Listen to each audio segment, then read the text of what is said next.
May lechon. At pati yung lobe, hindi pinatawad guys. Nilagay dyan, binitay. Hi guys! Welcome back to our YouTube channel. So for today guys, namin diri sa Kaplin Center. Namin diri sa Kaplin Center guys. So mao ni ilahang view is very perfect. So ito tour ko kayo. Let's go. Kita nimo guys sa mga tinda-tinda sa mga vendor like this. And meron ding tempura guys. Meron ding barbecue. And meron ding hanging rice, tulad this, hanging rice. Then meron ding bukol juice. At here guys, makita mo din yung may lechon. At pati yung lobe, hindi pinatawad guys. Nilagay dyan, binitay. Meron ding mais. Meron ding meat and fish. Oh, lahat ng mga Filipino traditional guys here. Tuba, meron ding langgao. At meron ding ano guys, galing yan ng mais here. So, mao ni ilahang display. Para naa ka sa palengke guys ba, may takag mga ganito.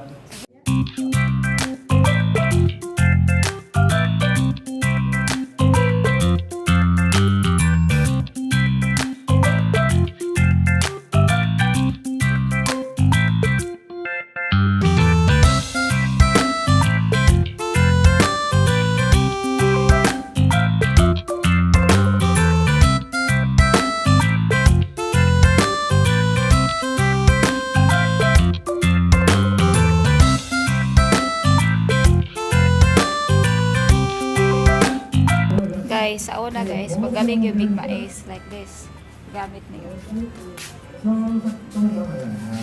Oh, ang among abuhan. Dili yun ani. Hair.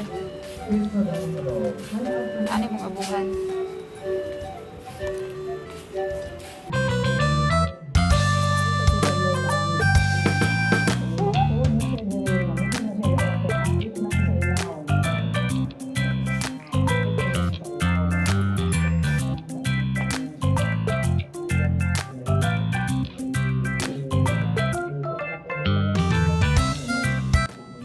Guys, mao diri ang display sa Kabilin Center. Og mao ni guys, traditional Filipino mga makita nimo sa market usually pangbaligya.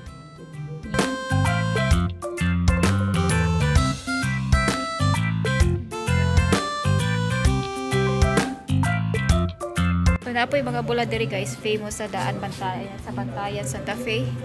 So mao ni ilang mga bulad. Yan. Grabe. Oh, meron ding. Guys, nindot kay lahang kandere ang mga Filipino traditional food nga pwede na ito magpalit sa mga vendor-vendor. Ayan. So, ilang table guys. Naka-display ang mga Filipino food, but this is all display and artificial.